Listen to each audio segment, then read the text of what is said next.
In my vast worldly experience, I found there are only two things that you can't fake: sophistication and insane martial arts fighting ability. But you can kind of fake piano, which is somewhat like faking sophistication. So it's really important that we talk about this because you never know when you might be in a situation that needs it. All right?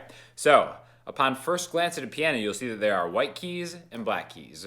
First of all, knowing what the black keys do requires a small amount of knowing what you're doing, so we're not interested in that. We're only going to play the white keys. Rule number one, only play the white keys because we don't know what we're doing, all right?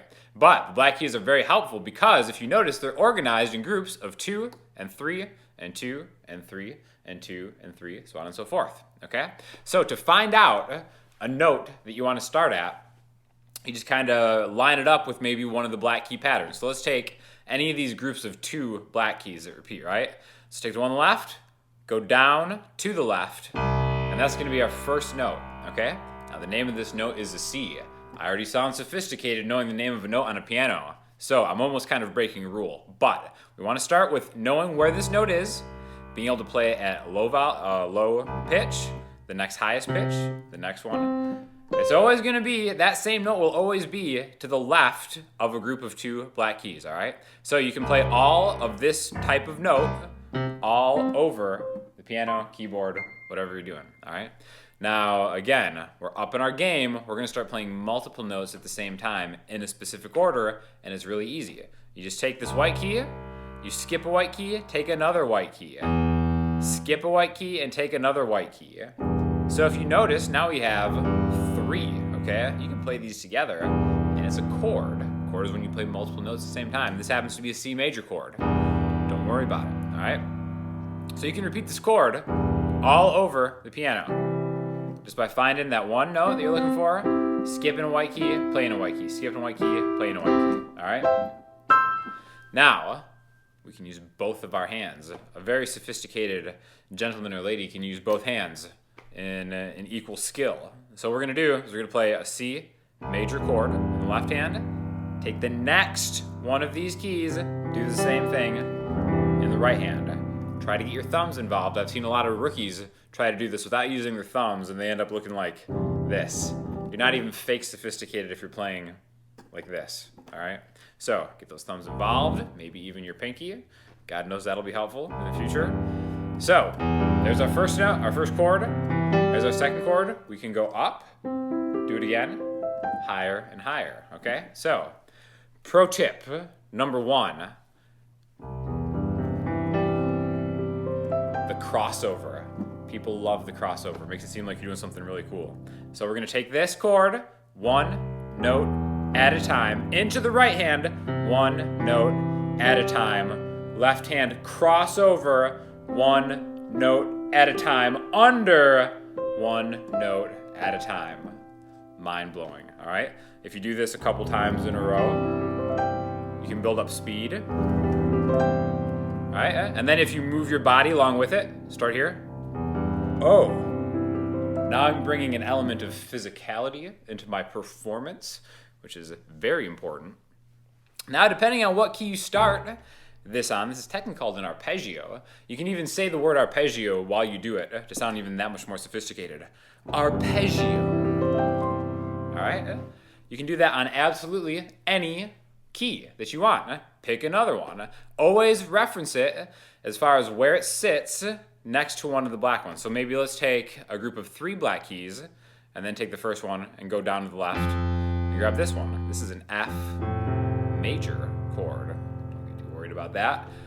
All you have to know is you're going to start your new little take one, skip one, take one, skip one, take one, right there to get these 3 notes. Then you can repeat that with the other hand. Crossover, getting fancy.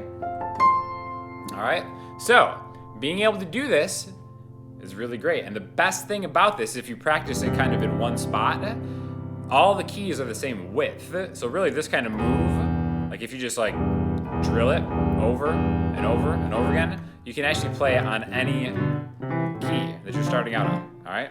So definitely something to keep in mind. Now, another thing that you can do, if you really want to talk about some top level stuff, is to do different things with different hands.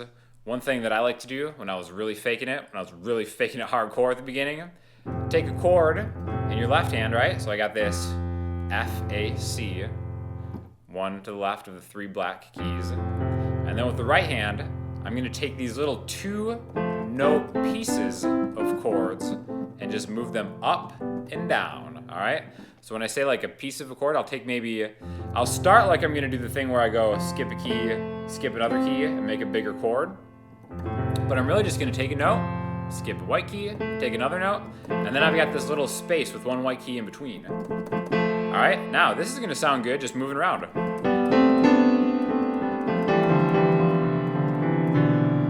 Moving around anywhere. It sounds awesome. It sounds like I'm super sophisticated. It makes me sound smarter. It makes me look smarter just doing this. Now, the ultimate here, play that 1 note at a time thing with the left hand to another one.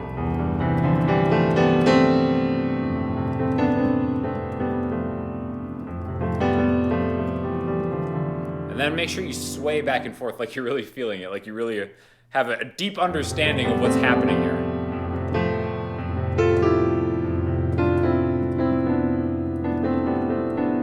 Pretend like you're remembering something long ago. What's more sophisticated than that, right? So that is basically a crash course on how to fake piano. Really, these sprawling arpeggio kind of over, under things. That's the way to go, in my opinion. You need to get that down. Other than that, if you really want to get crazy, experiment with different types of patterns in what you might skip. Like maybe if you want to take that same note to the left of the 3 black keys here. And by the way, it doesn't matter what white key you start on, they're all going to sound good together because they're all in the same key, the key of C technically. Maybe just a little fact you also might want to play. Be like, oh, I'm just going to sit down and play something in the key of C. You know? And actually, no. Key of C is kind of basic. Say you're playing in B flat, but just play in the key of C. People will be really impressed by that, right? So, yeah. Again, remember, take a key, skip one, another one, and then repeat it. If you want to get really crazy, take another key, 4 note. Take one, skip one, take one, skip one, take one, skip one, take one, skip one.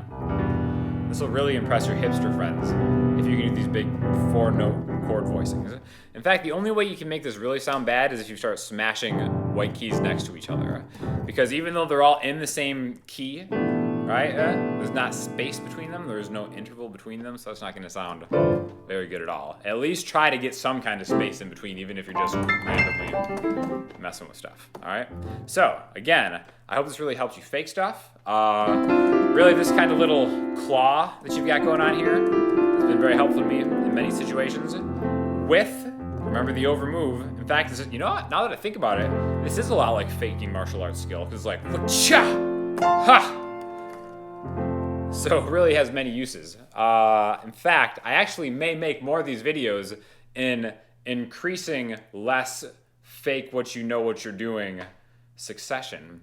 So if you have any questions or comments, hit me up in the comment section, Instagram, Twitter, or the website, and fake on, my people.